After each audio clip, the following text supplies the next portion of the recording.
About that time, when I started working in that dental clinic, that was a full-time job, 40, 50 hours a week.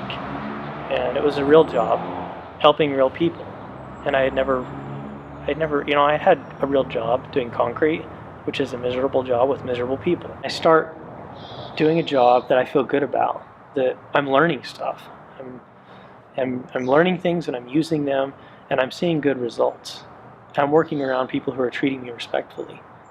Even though they're prison staff, I would go to work every day and it was like walking out of the prison. It was like walking into a whole different world. The fact that they respected me and trusted me and treated me well, and also gave me a kind of a challenging job that required me to actually really work at it and learn things, it was really good. And then I started using that knowledge to help other people, explaining to them, how they should take care of themselves and why, and seeing them go, oh, that makes sense. I never realized why people actually brush their teeth, or seeing the disappointment in somebody's face when they realize they're going to have to lose a tooth.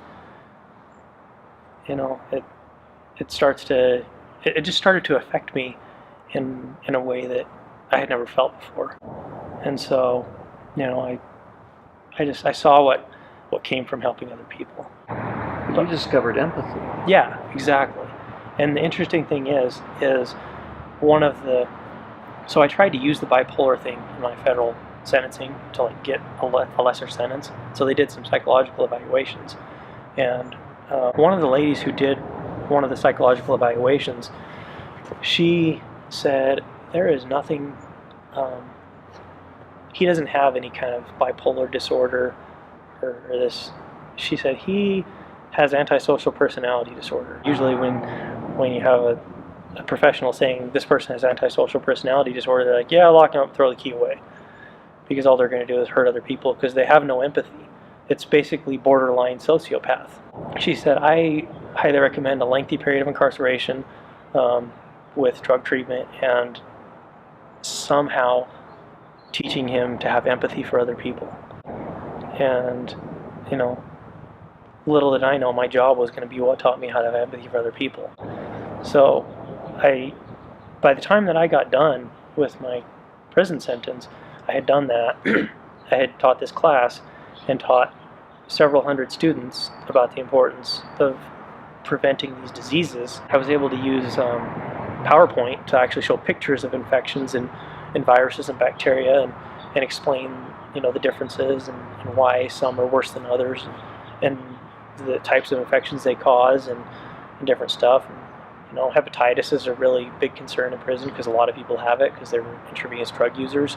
And so they once I started talking about these things that they had seen or have themselves, they were really receptive to hearing about the things that I had to say.